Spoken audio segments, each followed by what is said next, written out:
dahil winter time. Ito na tayo, may mga tanim na po dito. At ang aking kalunggay, wow, mayroon na naman siyang mga bulaklak. At ayan, may cabbage kami, may talong din na namumulaklak na siya. Ang dami niyang bulaklak, oh. Ayan. At may kamatis din kami. Ayan, mga Arabic ano po siya. Ayan. May sibuyas. May pang gawa ng ano, salata. Yan yung kisbara. At mint. Ang mint. Yan po, ako po ay kukuha ng ano, litas. Yan. Litas. Whatever. Meron din kaming broccoli. At may isang puno ng saging. At yan ang palaging binabalik-balikan ng mga bata dito pag pumupunta sila galing Abu Dhabi. Strawberry, raspberry. Kaya lang ubos talaga as in. Pinanguha nila nung ano, nung last na pumunta dito. Ayan. Dami niya, kaso lang yung mga ano niya, oh, natutuyo siya ngayon. Iwan ko kung bakit. Ayan guys, 2 puno ng aking kalunggay. Ayan, ang pangalawa. Puputulin ko siya para umano na naman ulit, magsanga-sanga. At yung curry leaves ko, ayun na. Ayan, may puno ng, 2 pala ng, ano namin, banana. Yan ang natira nung summer na ano, papaya guys. Yung isang mangga namatay siya, oh. Isang malaki kaso hindi pa namumunga, ilang taon na siya. Maliit pa yan nung ano ko, nung binili siya. Ito guys, kukuha ako ng lettuce. Gawa ko ng salata ng aming bunso. Kami lang 2 dito guys. Yan. Ay naku, walang laman. Hindi pa siya ano. Yes, kaso lang. Need kong kumuha. Wala akong panggawang salata sa kanya. Yan lang guys. Yan, bahala na si Darna. Ayan. Tapos ito siya. Kukuha din ako ng may isang klaseng ano dito, oh, lettuce. Yan. Ako daw kunin yan. Ay, nandito na naman yung ano. Kukuha ako nito guys. Kasama siya sa ano, ang charger. Yan, ito lang kuha niyan. Putol-putol lang.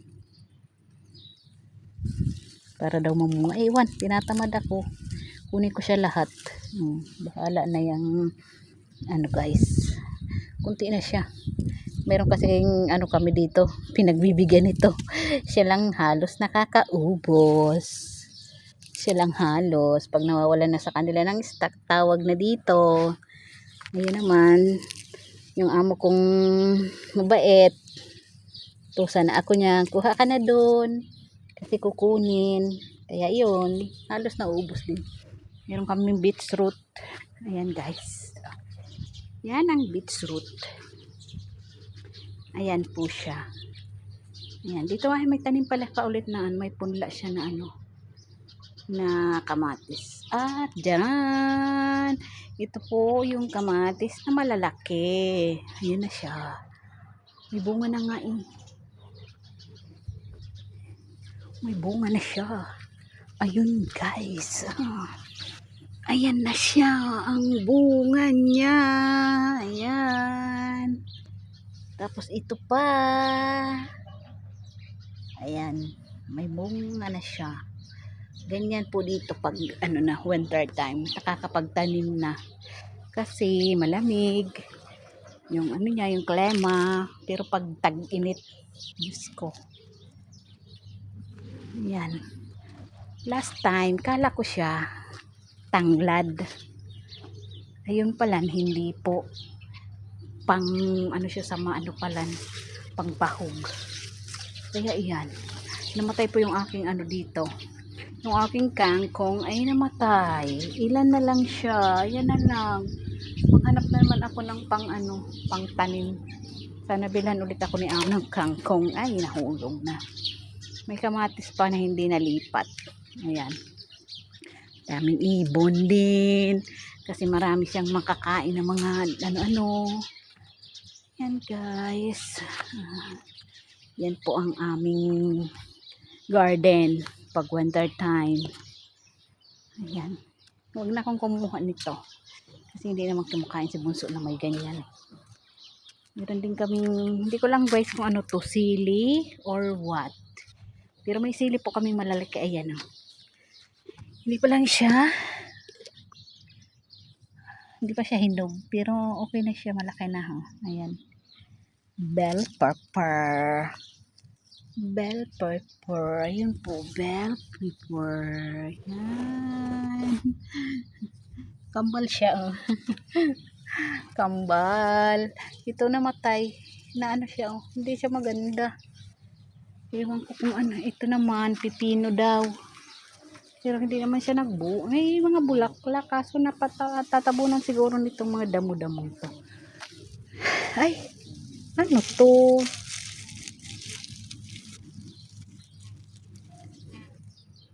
May ganito siya. Hindi ko alam kung ano to. Passion fruit. Ay, pipino. Kaso hindi siya nabubuo. Hala. Tatagaan ko to sa taga ano namin. Ayan o. Kasi ang dami na. Hindi naman siya na tawag nito guys. Ayan na. Hindi na rin ako masyadong makapagluto. Kakatamad pag solo lang. At yan guys. Next time guys pakita ko sa inyo yung aming mga bulaklak. Okay, bye!